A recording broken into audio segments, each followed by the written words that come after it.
Yes, Pastor, I have a question.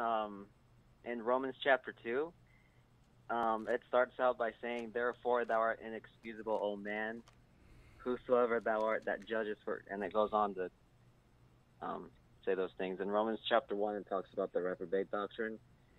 Um, I've heard the interpretation of Romans 1 that says that reprobates are actually saved people, and the verse that they point to is where it says that they knew God, they glorified him not as God. So they're saying that these are saved people who Paul is talking about here, and then they go on to Romans chapter 2, and it says that therefore thou art inexcusable. Man, I want to know if Yeah, you could that clarify. is the most bizarre doctrine I've ever heard in my life. And yes, I have also heard that before. And the first time I heard it, it just blew my mind that anybody would come up with such a ridiculous interpretation that the reprobates of Romans chapter 1 are actually saved. But it just shows you the goofball things that people come up with. You know, when the Bible says when they knew God, they glorified him not as God. You know, if I met someone, I could say I know that person because I'm familiar with them. And so these people are familiar with God. They know who God is. They're inexcusable because even his eternal power and Godhead are manifested through the creation. But to say that they're actually saved is utterly ridiculous because the Bible says that they hate God. They don't even want to retain God in their knowledge. They change the image of God into birds and four-footed beasts and creeping things.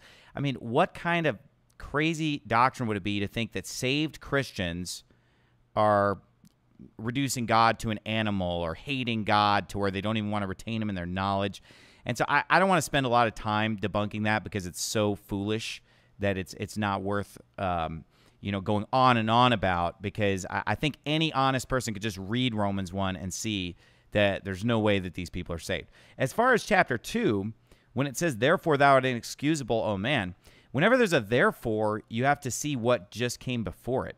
So it says in verse 32 of chapter 1, "Who knowing the judgment of God, that they which commit such things are worthy of death, not only do the same, but have pleasure in them that do them. Therefore thou art inexcusable, O man, whosoever thou art that judgest. For wherein thou judgest another, thou condemnest thyself, for thou that judgest doest the same things." So the hypocrite that he's pointing to there is the one who maybe doesn't necessarily do these things, but they have pleasure in them that do them. You know, if you take pleasure in reprobates, if you take pleasure in those who do these things, then you're inexcusable, okay? You're basically a partaker of their evil deeds. Like the Bible says, if somebody comes bringing a false gospel and you bid them Godspeed, you're a partaker of their evil deeds. So when we sit there and enjoy and take pleasure in reprobates and wicked people, we're partaking in their evil deeds. And so we are actually condemning ourselves by doing that. But then in verse 2, he says, "But we are sure that the judgment of God is according to truth against them which commit such things."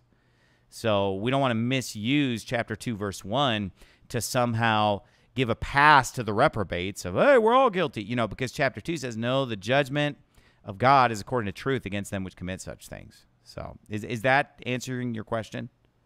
Yes, thank you. Yep. God bless you. Have a good one.